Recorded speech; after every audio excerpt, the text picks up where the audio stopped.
बिस्मिल्लाहिर्रहमानिर्रहीम। ग्रोथिंग चैनल देखने वाले मुअज़्ज़िज़ नाज़रीन ग्रामी, अस्सलामु अलैकुम। नाज़रीन ग्रामी, एक बहू और ससुर का रिश्ता बाप बेटी का रिश्ता होता है और एक मुक़द्दस रिश्ता होता है जिसमें किसी भी तरह के शक व शुबा की कोई भी गुंजाइश बाकी नहीं रहती। लेकिन क्या आप सोच सकते हैं कि एक ससुर जिसे एक बाप का दर्जा हासिल होता है, वो अपनी ही बहू को जो उसकी बेटी होती है उसे ही अपनी हवस का निशाना बना दे। नाज़रीन ग्रामी, ये वाक़या इंडिया में पेश आया है और सोशल मीडिया पर बड़ी तेज़ी से फैल रहा है क्योंकि वो शख्स मुसलमान भी था और वो अपनी इस हरकत से मुसलमानों के लिए बदनामी का बायस भी बन रहा है। ये शख्स कौन है और ये वाक़या कैसे पेश आया, आज की इस वीडियो में आपको तफसील से आगाह किया जाएगा और उसके साथ ही एक आयशा नामी लड़की की एक सच्ची मोहब्बत का एक ऐसा वाक़या आपके साथ शेयर करेंगे जिसे सुनकर आप भी हैरत में मुब्तला हो जाएंगे।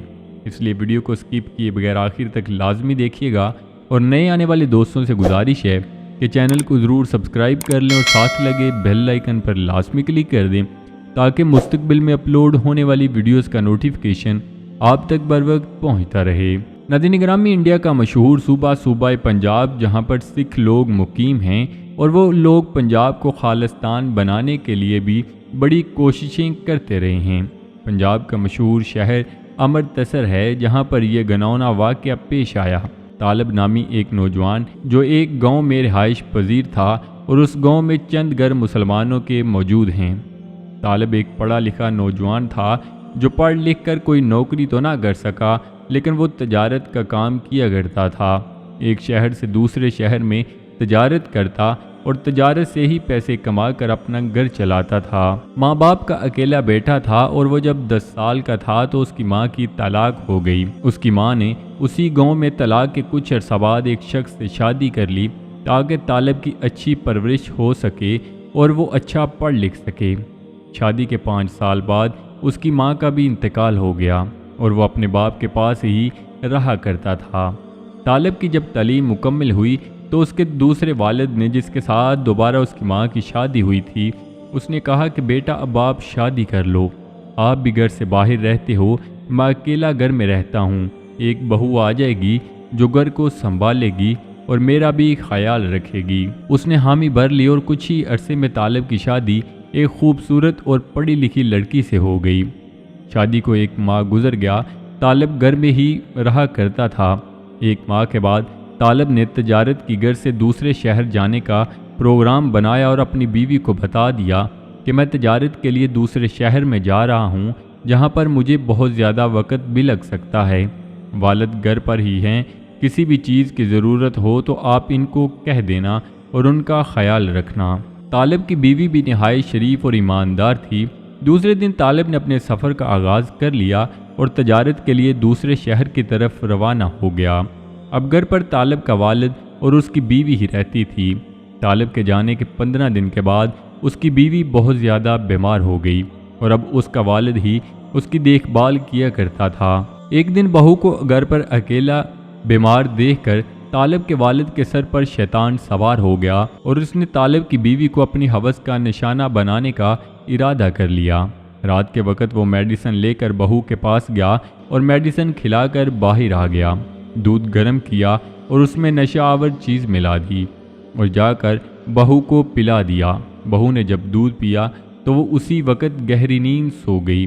जब उसको सोए हुए काफ़ी वक्त गुजर गया तो बेहया ससुर ने अपनी बहू को अपनी हवस का निशाना बना दिया। उसे ये बात मालूम हो गई तो उसने सुबह को अपने घर वालों को बुलाया और अपने ससुर को पुलिस के हवाले कर दिया और ख़ुद अपने वालिदैन के साथ अपने घर चली गई। तालब तकरीबन 2 माह के बाद वापस घर आया तो घर को जब ताला लगा देखा तो मोहल्ले वालों से पूछने लगा कि मेरे वालिद और बीवी का किसी को इल्म है कि वो कहाँ पर हैं और कब से घर बंद है। तो उन्होंने जब सारा वाक़या सुनाया तो तालब की आंखों से आंसू निकल आए और वो ये सोचने लगा कि जिसे अपना बाप समझता था वही उसका कातिल निकला है, जिस पर उसने इतना इतबार किया और उसकी हर खुशी का ख्याल रखा, वो कैसे ऐसी हरकत कर सकता है।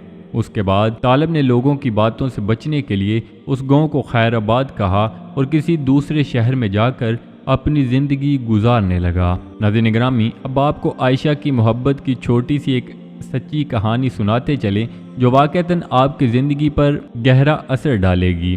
عائشہ کہتی ہے کہ میں ایک ریسٹورنٹ میں ویٹر کی جاب کیا کرتی تھی۔ مجھے اس ریسٹورنٹ میں کام کرتے ہوئے 2 سال بیت چکے تھے۔ ایک دن ایک نوجوان اچھا لباس پہنا ہوا ہوٹل میں داخل ہوا اور ایک کرسی پر بیٹھ گیا اور کچھ بھی آرڈر کیے بغیر وہ تقریباً 2 گھنٹے اپنی ہی سوچوں میں گم بیٹھا رہا اور اٹھ کر چلا گیا۔ کافی دن وہ ایک ہی وقت پر روزانہ آتا اور تقریباً 2 گھنٹے بیٹھتا اور خاموشی سے واپس چلا جاتا۔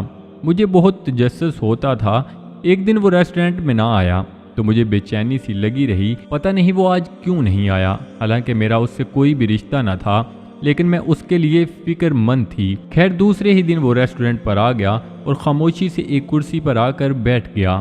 میں اس کے پاس گئی اور کل نہ آنے کی وجہ پوچھی تو ہلکا سا مسکرایا اور بولا کہ کل میں ایک کام گیا تھا اس لیے میں آ نہیں پایا، اور اس کی یہ بات سن کر میں واپس چلی گئی۔ اس دن میں ریسٹورنٹ سے واپس نکلی تو وہ لڑکا باہر کھڑا تھا۔ میری طرف دیکھ کر وہ میرے قریب آ گیا اور کہنے لگا کہ آپ کے ریسٹورنٹ کی اگر کوئی پابندی نہ ہو تو میں تمہیں گھر ڈراپ کر دوں۔ میں اس کے ساتھ گاڑی میں بیٹھ گئی اور باتیں کرتے گھر تک پہنچ گئے۔ اب وہ روزانہ ریسٹورنٹ میں نہ آتا، لیکن جب بھی میں واپسی کے لیے نکلتی تو وہ باہر میرے انتظار میں کھڑا ہوتا تھا۔ روزانہ اپنی گاڑی پر مجھے گھر چھوڑ کر آتا۔ اسی دوران ہمارے درمیان بہت سی باتیں بھی ہوتیں، لیکن میرے ذہن میں ایک سوال تھا جو میں اس سے پوچھنا چاہتی تھی کہ آپ اتنے خاموش کیوں رہتے ہو؟ ایک دن میں نے اسے کہا کہ کیوں نہ ہم کہیں گھومنے چلیں، تو اس نے فوراً حامی بھر لی اور میں نے اسے بتا دیا کہ آپ اس دن فلاں جگہ پر آ جانا، میں اس دن ریسٹورنٹ سے چھٹی کر کے آپ کے پاس آ جاؤں گی۔ اس دن ریسٹورنٹ سے چھٹی کی، گھر جا کر اچھے سے تیار ہوئی اور اسے ملنے کے لیے گھر سے نکل پڑی۔ دراصل میرے ملنے کا مقصد بھی یہی تھا کہ میں جان سکوں کہ یہ کیوں خاموش رہتا ہے اور کیوں میرے انتظار میں گھنٹوں کھڑے رہتا ہے۔ میں تیار ہوئی اور اس جگہ پر پہنچ گئی جہاں سے اس نے مجھے پک کرنا تھا۔ میں گھنٹوں اس کا انتظار کرتی رہی، لیکن وہ اس دن نہ آیا۔ میں سوچ میں مبتلا تھی کہ آخر جو شخص گھنٹوں میرا انتظار کیا کرتا تھا آج وہ کیوں نہیں آیا۔ میں غصے سے وہاں سے نکلی اور گھر واپس آ گئی۔ گھر آ کر ٹی وی آن کیا تو دیکھا کہ اس کا روڈ ایکسیڈنٹ ہو گیا ہے اور وہ انتقال کر چکا ہے۔ اس کی ہی خبر ٹی وی پر چل رہی تھی۔ یہ سن اور دیکھ کر میرے اوپر جیسے بجلی گر گئی ہو۔ گھنٹوں میں ایک ہی جگہ پر بیٹھی رہی اور اس کی اس خبر نے مجھے اس قدر بیمار کر دیا کہ آج میں بستر مرگ پر پڑی ہوں۔ اس بات کو 5 سال بیت گئے ہیں، لیکن آج بھی اس کی یاد مجھے سونے نہیں دیتی۔ آج بھی وہ سوال میرے ذہن میں گونجتے ہیں جن کا جواب دیے بغیر وہ اس دنیا سے چلا گیا۔ ناظرین گرامی، اکثر اوقات ایسا ہوتا ہے کہ انسان اپنے ہی اندر بہت سے حالات سے لڑ رہا ہوتا ہے، لیکن وہ کسی کو محسوس نہیں ہونے دیتا، اور نہ ہی ہم اس بات کا اندازہ لگا سکتے ہیں کہ وہ کیا چاہتا ہے۔ اس لیے زندگی میں میسر شخص کی قدر کی جائے تاکہ اس کے جانے کے بعد کوئی پچھتاوا ایسا باقی نہ رہے جو آپ کی موت کا سبب بن جائے۔ تو جی ناظرین، یہ تھی ہماری آج کی ویڈیو۔ امید کرتے ہیں آپ کو ضرور پسند آئی ہوگی۔